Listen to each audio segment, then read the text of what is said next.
صباح الخير لكم كافة المشاهدين الكرام. يسعد صباحك أستاذ، أهلا وسهلا فيك. اليوم اخترنا موضوع الثقافة القانونية لحتى نحكي عن أهميتها بالوضع الحالي. خلينا نعرف بالبداية شو هي الثقافة القانونية من حضرتك، وشو هو القدر الكافي خلينا نقول للشخص حتى يكون عنده ثقافة قانونية. تمام.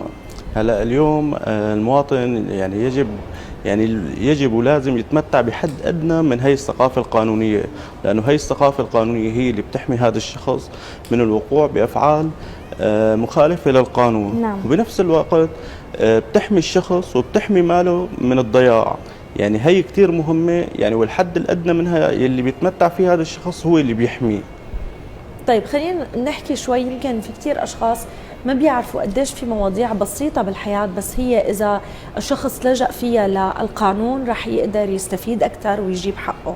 حكينا سابقا يمكن عن النصب والاحتيال، حكينا يمكن عن العقود، وصولات الأمانة، كتير أشياء بيتعامل فيها الشخص بحياته اليومية الأساس فيها هو القانون. خلينا نحكي عن أبرز شيء لازم يعرفه أي إنسان طبيعي ضمن الثقافة القانونية. تمام.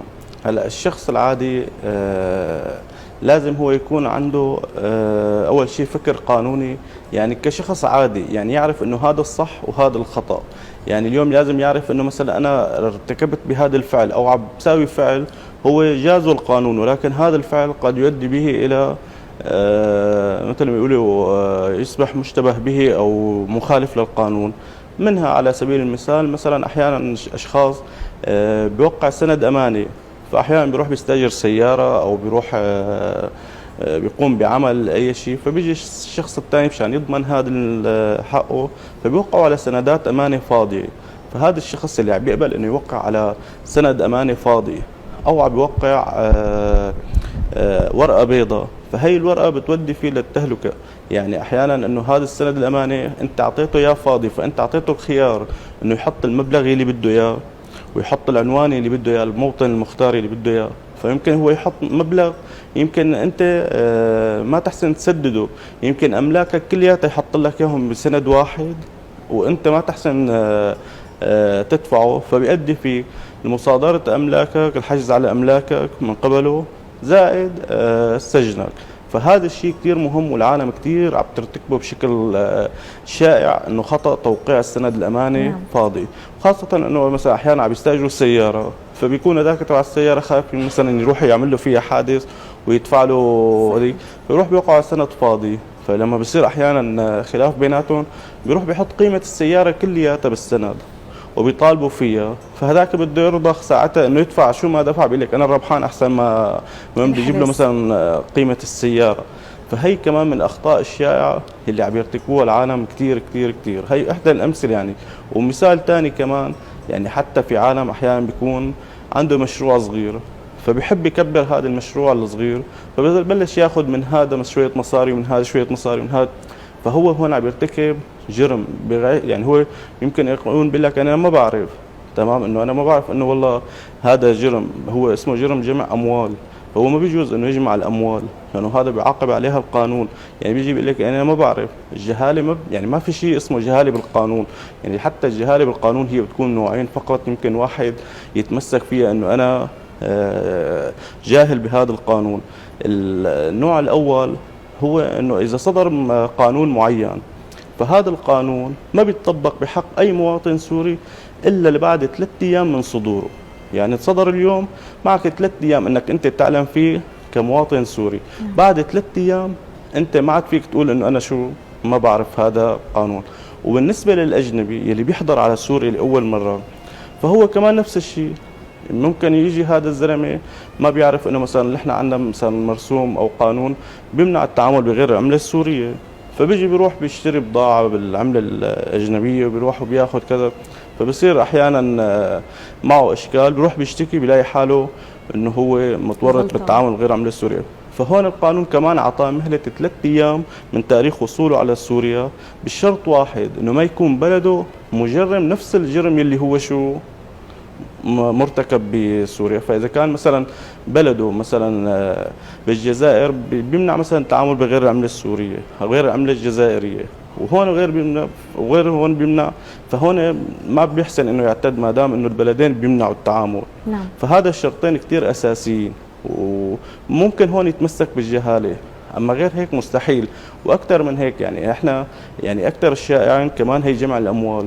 فنحن احيانا بفكر انه هو مشروع صغير بده يكبره على حساب الناس، انه يجمع لهم ويعطيهم، بس هذا الشيء كمان جرم، لانه اي حدا بيشتكي عليه ولد بيشتكي واحد ثاني، مجرد ما تجمع 3 اشخاص صارت هي جنايه جمع اموال. يعني جنايه ما لها انه مثلا شيء بسيط، يعني هي كمان من الاشخاص اللي بتقع. واذا اشتكى عليه واحد انه اخذ له مصاري يشغل له اياهم وما رجع له اياهم، قد توصفوا له اياها كمان بجرم احتيال، يعني انه اخذ مصاري وما رجع له. فهدول يعني السند الامانه وجمع الاموال هي اكثر شيء اليوم هو شائع بين الناس. نعم. كمان اليوم نسمع عن كثير اشخاص يمكن نتيجه انتشار وضروره الثقافه القانونيه، يمكن اي خطوه ممكن يعملوها يلجأوا لمحامي، ان كان حتى بمواضيع مثلا شراء منزل، بيع منزل، باي تفصيل ممكن بالحياه. حضرتك استاذ بصفتك محامي اليوم، شو بتنصح الناس؟ امتى بتنصح انه يوكلوا محامي ويكون معه خطوه بخطوه يكون شيء اساسي؟ تمام. هلا المحامي هو اليوم مهنه ضروري، يعني مهنه اوجدت حمايه حقوق الناس ومساعدتهم وتقديم لهم العون وتقديم للقضاء العون في سبيل اظهار الحقيقه. ولكن احيانا قد يلجأ الشخص لشراء عقار، فهذا الشخص يعني العقار قد يكون حقه بالمليارات، فانت شخص بيدفع مليارات، يعني حد ادنى انك انت تستشير يا محامي او شخص متخصص بهذا المجال. يعني يمكن انت تدفع هاي المليارات وتروح عليه، قد يكون هذا البيت منباع سابقا، قد يكون عليه قد يكون عليه اشاره بيع، قد يكون الوكاله اللي حبيبي يبيعك هذا الشخص غير صحيح، يطلع هذا الشخص نصاب او محتال وهي يعني هي الشائع اللي عم بيصير كمان. فالشخص لما بيجيب وراء البيت ما يعني دائما ما بيعتد بالاوراق اللي بيجيبها البائع.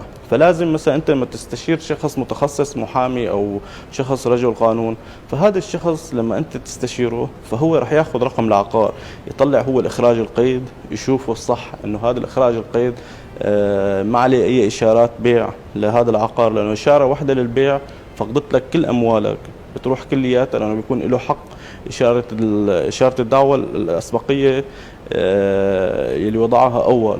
فهو بده يشوف انه اذا عليه اشاره دعوه، اذا عنده هداك وكاله، فبيجوز انك انت تاخذ هي الوكاله انه هو اللي جابها البائع، لا، انت بدك تاخذ هي الوكاله تراجع فيها كاتب العدل اللي صادره، تتاكد منها انه غير معزوله، انه لساتها قائمه مفعوله. ويوم بدك تكتب العقد بدك تتاكد كمان انه هي الوكاله انه موجوده لساتها وما اعتزلها او تم اعزالها، حسب اذا كانت عامه او خاصه. فهي الشغلات كثير نقاط كثير مهمه، يعني هي الشغلات اللي بتضيع للشخص احيانا حقه. فبتلاقي دفع مثلا مليار حق بيت، ثاني يوم بيلاقي انه منباع البيت، فبيروحوا عليه وبيعلق بقصص كبيره. يعني بيكون مثلا شغلته بتكون احيانا استشاره، بصير بده دعوه بتروح له ايام واشهر. صحيح. طيب استاذ، خلينا نحكي كمان عن مشكله ثانيه. يمكن حضرتك كنت عم تقول انه في تصرفات بيتصرفها الشخص، مثل انه بيوقع على شيء او بيقول فيه يروح يشتكي يقول في حدا اخذ مني مصاري او كذا. دائما بنسمع هي الجمله، القانون لا يحمي المغفلين. تمام. يعني انت بتروح لتشتكي بيقول لك وين الدليل؟ وين الإثبات؟ تمام. شو الإثباتات أو الدلائل اللي لازم الشخص يوفرها ويعترف فيها القانون؟ لحتى أنا وقت بدي أروح أشتكي مثلا، ممكن أنا حدا ديني مصاري أو دينت من حدا مصاري بس ما أخذت عليه لا وصل ولا سند. تمام. يعني مثلا مكالمات، رسائل، مسجات، أحيانا بيكونوا حاكيين مع بعض على مواقع التواصل الاجتماعي، هي تعتبر أدلة بيناتهم أو لا؟ تمام. هلا اليوم القانون اخذ تسجيل مكالمات الصوتيه كحد ادنى، يعني وفق الاعراف، يعني تسجيلها او بموافقه النيابه تعتبر هي دليل. يعني ممكن يكون واحد مسجل مكالمه بينهم ويبرزها، وممكن ياخذها القضاء منها وممكن ما يرفض ياخذها. وممكن احيانا كمان الرسائل اللي على الواتساب او المسجات كمان هي تكون احدى وسائل الاثبات. ولكن انه على مبدا انه القانون لا يحمي المغفل، فهي نفس الشيء السند الاماني. لما بيجي مثلا احيانا بيوقع سند الاماني، بيروح بيرفع هذاك الشخص دعوه، حاطط له المبلغ اللي بده اياه وبيقول انه انا الي هذا المبلغ. فهو كيف هذا الشخص يلي وقع سند الأمانة بده يثبت عكس هذا السند، وبالقانون يعتبر السند إنه الورقة هي بينة كتابية، وما بيجوز إثبات عكس هي البينة الكتابية إلا ببينة كتابية مثلها. يعني بده يكون في ورقة وورقة ثانية معه، مثل العقد الصوري. عقد البيع أحيانا واحد بيكتبه هيك مشان يتهرب من موضوع معين، فإذا ما كان في عقد ثاني بيثبت إنه هذا العقد الأولاني هو عقد صوري ما له أي شيء ولا بيع وإنه كان بس مجرد، فبروح عليه البيت. فدائما السند الأماني ما بيجوز إثباته إلا ببينة كتابية، وهي صعبة تثبت، لأن البينة الكتابية ما بيجوز حتى إثباتها يعني يمكن بالشهود.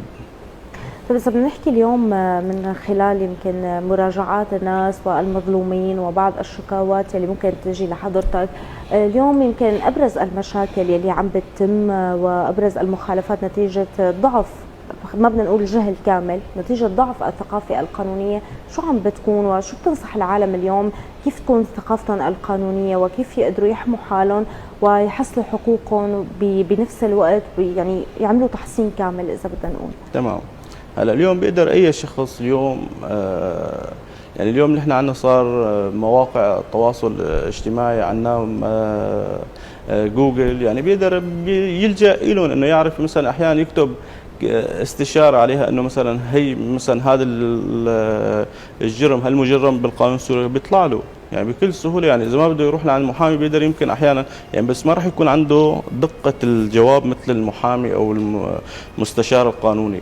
بس هي دائما اللي احنا بننصح انه يروح الشخص لما يعمل اي اجراء انه يلجأ لمستشار قانوني. المستشار القانوني هو اللي بيحميه، هو بيحمي له نفسه للشخص، بيحمي له ماله. فهي كثير كثير ضروريه. يعني اليوم الاستهتار من هذا الشخص بيضيع له ماله، حتى بيوديه انه للسجن. اكيد. ودائما فرح بنقول الواحد ما بيصير له شيء اذا سأل، يعني يسأل مختص او يسأل طبعا خبير افضل من انه بعدين يدور على حلول ما تنصفه هالحلول وما ترجع له حقه. شكرا لوجودك معنا ولكل المعلومات اللي قدمت لنا. شكرا لكم وكافة المشاهدين. شكرا لك. شكرا لك.